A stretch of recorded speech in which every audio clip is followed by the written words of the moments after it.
പാവം കുട്ടി. ജനിച്ച നാൾ മുതൽ അച്ഛനെ തേടിയുള്ള അലച്ചിലായിരുന്നു. അതാ ഈ ക്ഷീണം. കഥകളെല്ലാം എന്നോട് പറഞ്ഞു. ഞാൻ ഒരുപാട് കരയും ചെയ്തു. ഞാനിപ്പോ ഭയങ്കര കരച്ചിലായിരുന്നു.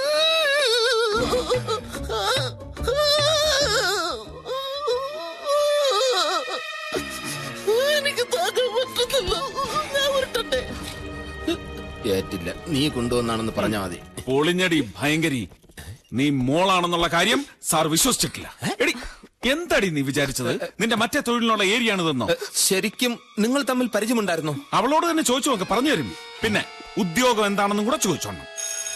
എന്റെ ദൈവമേ. അയ്യോ അതെ, ഇവിടെ വിലപിടിപ്പുള്ള ഒരുപാട് സാധനം ഉള്ളതാന്ന് ഇവിടെ തന്നെ കാണണം. ഞാൻ വന്നിട്ട് 100ലേക്ക് വിളിക്കാം. 100 എന്ന് പറയുന്ന ഫയർഫോഴ്സിന്റെ നമ്പറില്ലേ? കുട്ടി, ശരിക്കും ഇവിടെ എന്താ സംഭവിച്ചത്? ഒരു ബെല്ലടി കേട്ടു. ശരിയാ, ആ ബെല്ലടി ഞാനും കേട്ടു. എന്താ പറഞ്ഞേ? ഞങ്ങളോട് ക്ഷമിക്കണം. ക്ഷമിക്കാനോ? നിങ്ങളോട് എങ്ങനെയാണ് നന്ദി പറയേണ്ടതെന്ന് എനിക്കറിയില്ല.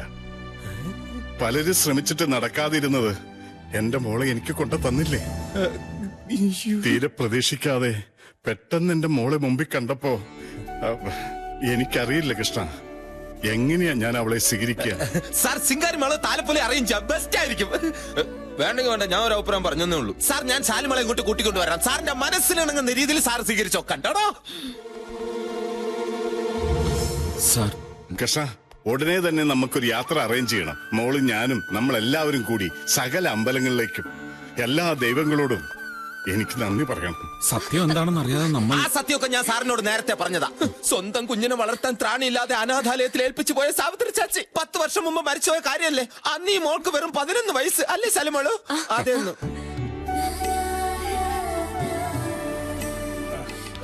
ഇനി അച്ഛനായി മോളായി അവരുടെ പാടായി അവരുടെ ലോകത്തേക്ക് നീ ഒരു കട്ടെറുമ്പാവരുത്. പോടാ പോടാ. എടാ, നീ ഇപ്പൊ ഗണപതി സാറിന് കൊണ്ടു കൊടുത്ത ആരെയാണെന്ന് എനിക്കറിയൂ.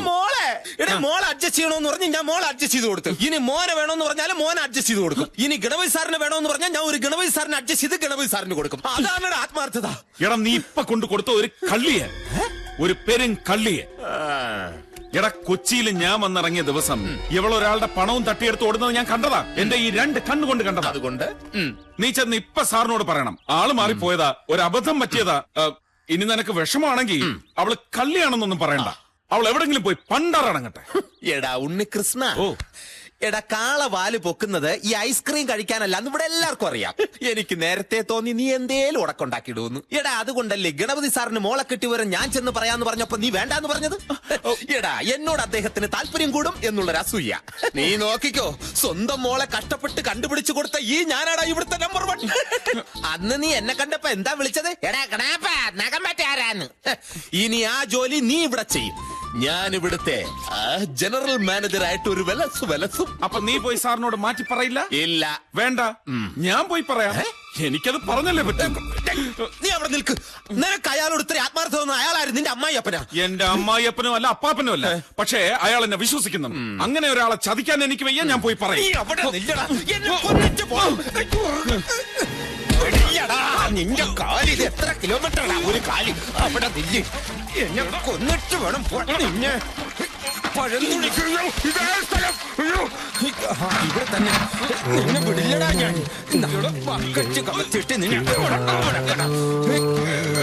വിടില്ലടാ. അച്ഛനും മോളും താരാട്ട് പാട്ട് തുടങ്ങി. സത്യം, എനിക്ക് നല്ല ഉറക്കം വരുന്ന പാട്ട് കേട്ടപ്പോ അവിടെ കടയടാ.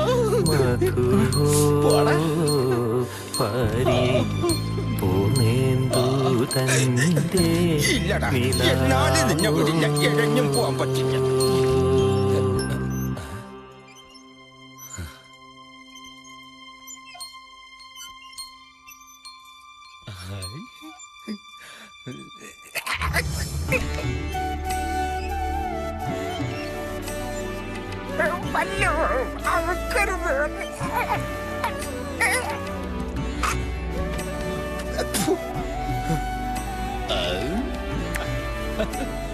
അടച്ചുപിടി. ഇനി എന്തെല്ലാം കാണാൻ കിടക്കുന്നു. അല്ലെങ്കിൽ നാട്ടിൽ നിന്ന് തന്നെ ഒരു പയ്യൻ ആലോചിച്ചാലോ? മകള് കൈവിട്ടു പോകുന്നുള്ള പേടിയും വേണ്ട. എന്റെ അറിവിൽ ഒരു വലിയ ജൈവവള ഫാക്ടറിയുടെ മകനുണ്ട്. അല്ല, ഫാക്ടറി ഓണറുടെ മകനുണ്ട്. പാവം ചെക്കൻ, നല്ല തങ്കപ്പെട്ട സ്വഭാവം. കാണാനാണെങ്കിൽ ഒരു 7-7.5 അഴക് വരും. പിന്നെ വിദ്യാഭ്യാസമോ മറ്റു കുഴപ്പങ്ങളോ ഒന്നുമില്ല താനും. നല്ല പയ്യനാ, എനിക്കറിയാം. അവർക്ക് രണ്ടുപേർക്ക് ഇഷ്ടപ്പെടുകയാണെങ്കിൽ കല്യാണം നടത്തി കൊടുക്കാമെന്ന് സേതുരാമന് ഞാൻ വാക്കുകൊടുത്തുപോയി. ജയരാമൻ വലിയ കോടീശ്വരൻ. എന്റെ മോക്കാണെങ്കിൽ ഒരു ബാങ്ക് അക്കൗണ്ട് പോലുമില്ല. അതുകൊണ്ട് ജയരാമൻ വരുന്നതിന് മുമ്പ് എന്റെ സകല സ്വത്തുക്കളും മോളുടെ പേരിലാക്കാൻ പോവാ. ഒന്നുമില്ലാത്ത എന്റെ മോളെ അയാൾ താലി കെട്ടേണ്ടി വരരുത്. അതിനുള്ള ഏർപ്പാടുകളൊക്കെ കൃഷ്ണൻ തന്നെ ചെയ്യണം. അധികം സമയമില്ല. ഗുളിയൻ മാറട്ടെ. അളിയൻ മാറട്ടെ എന്നാ. ഗുളികനോ? അതാരാ? ആ, ശാലുവിനിപ്പ ശനിയാ. ശരിയല്ല, സമയം ശരിയല്ല. സമയം ശരിയില്ലെങ്കിൽ 10-20 വർഷമായിട്ട് തേടി നടന്ന എന്റെ അച്ഛൻ എനിക്ക് കിട്ടുമോ? അത് ശരിയാ. പക്ഷെ അപകാരം ഉണ്ടല്ലോ. എന്തോന്നോ? അതായത് ദാ, ഇത് ശനി, ഇത് ശുക്രൻ. ഈ ശനിയുടെ ഒരു നോട്ടം കണ്ടോ? നോട്ടത്തിന്റെ പെശക് കണ്ടോ? പിന്നെ സാറിന് ഇപ്പൊ ശനിയെ കാണാൻ പറ്റുന്നുണ്ടോ? ഇല്ല. ആ, ശനി ശുക്രന്റെ പിന്നിൽ മറഞ്ഞു. 1 വർഷം കഴിയുമ്പോ അങ്ങ് മറയും. അതുവരെ ശാലുവിന്റെ പേരിൽ നമ്മൾ ഒരു നല്ല കാര്യവും ചെയ്യാൻ പാടില്ല സർ. ചെയ്താ കൈമോശം വരും. ജോത്സ്യം എന്ന് പറയുന്നത് സത്യമാണ് സർ, അല്ലടാ? പിന്നെ ജോൽസ അച്ചപ്പല്ലേ? അല്ല, അച്ചട്ടല്ലേ? അല്ല കൃഷ്ണ, ഈ ശനിയുടെ അപഹാരം കഴിച്ചെഴുതാമല്ലോ. എഴുതണം. എഴുതിയില്ലെങ്കിൽ കുഴപ്പ. ആശ്വാസായി. അല്ല, കൃഷ്ണന് ജ്യോത്സ്യത്തിലൊക്കെ നല്ല വശമല്ലേ? തനിക്ക് അത്ര വിശ്വാസമായതുകൊണ്ട് എഴുത്തൊക്കെ 1 വർഷം കഴിഞ്ഞു മതി. അതുവരെ ഭഗവാൻ എനിക്ക് ആയുസ് തന്നാ മതി. ആ, പിന്നെ കൃഷ്ണ, തിങ്കളാഴ്ച കൃഷ്ണൻ തന്നെ എയർപോർട്ടിൽ പോയി ജയറാമിനെ കൂട്ടിക്കൊണ്ട് വരണം. അച്ഛാ, മറ്റേ കാര്യം. എന്താ മോളെ? Out house. ഓ, ആ കൃഷ്ണ, നമ്മുടെ ഔട്ട് ഹൗസ് ഒക്കെ ആകെ വൃത്തികേടായി കിടക്കുക. അതിനെന്താ, അത് വൃത്തിയാക്കി കളയാൻ. വൃത്തിയാക്കിയിട്ട് കൃഷ്ണൻ അങ്ങോട്ട് മാറിക്കോളൂ.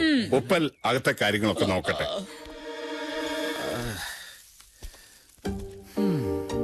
സംഭവിച്ചതെല്ലാം നല്ലതിന്, സംഭവിച്ചുകൊണ്ടിരിക്കുന്നതും നല്ലതിന്. ഇനി സംഭവിക്കാൻ പോകുന്നതും ദൈവമേ. ചൂലേ. ഇവിടെയൊക്കെ വൃത്തിയാക്കുന്നത് കൊള്ളാം. പിടിച്ച് വേഗം പിടിക്ക്. എല്ലാം നല്ല കണ്ണാടി പോലെ തിളങ്ങണം. നിന്റെ മുഖവാടി ആദ്യം വൃത്തിയാക്കേണ്ടത്. എന്നിട്ട് നിന്റെ വൃത്തികെട്ട മറ്റേ മുഖം നാട്ടുകാരെ മുഴുവൻ വിളിച്ച് കാണിച്ചു കൊടുക്കും. അയ്യോടാ, എന്നിട്ട് എന്താ അങ്ങനെ ചെയ്യാഞ്ഞേ? ഏത് നിമിഷവും നീ അത് പ്രതീക്ഷിച്ചോ? പെട്ടെന്ന് വേണം. ഇപ്പോ ബംഗ്ലാവിന് നേരെ ഔട്ട് ഹൗസിലേക്ക് ആയിട്ടുള്ളൂ. ഇനി ഔട്ട് ഹൗസിന് നേരെ തെരുവിലേക്കാ. അതിനു മുമ്പ് നമ്മളത് അറിയിച്ചില്ലെങ്കിലേ ഞാൻ തന്നെ ഗണപതിയോട് അങ്ങ് ചെന്ന് പറയും. മോളെ കൊണ്ടുവന്ന വിശേഷങ്ങളൊക്കെ പറയട്ടെ. പക്ഷേ ഇനിയിപ്പൊ ഞാൻ പറഞ്ഞാലും അദ്ദേഹം അത് വിശ്വസിക്കുമെന്നാ എന്റെ സംശയം. വിശ്വസ്തരായ ജോലിക്കാര് മോളെ കൊണ്ടുവന്ന് കൊടുക്കുന്നു, അദ്ദേഹം അത് സ്വീകരിക്കുന്നു, അസുഖം മാറുന്നു. വന്ന് ഇപ്പൊ എനിക്കൊരു സംശയം. ഞാൻ തന്നെയല്ലേ അദ്ദേഹത്തിന്റെ മോളെന്ന്. ദേ, സത്യം. ഒരച്ഛൻ മകളെ വിളിക്കുന്നത് കേട്ടില്ലേ? പോട്ടെ, ബൈ. ഇഷ്ടമല്ലടാ, എനിക്കിഷ്ടമല്ല.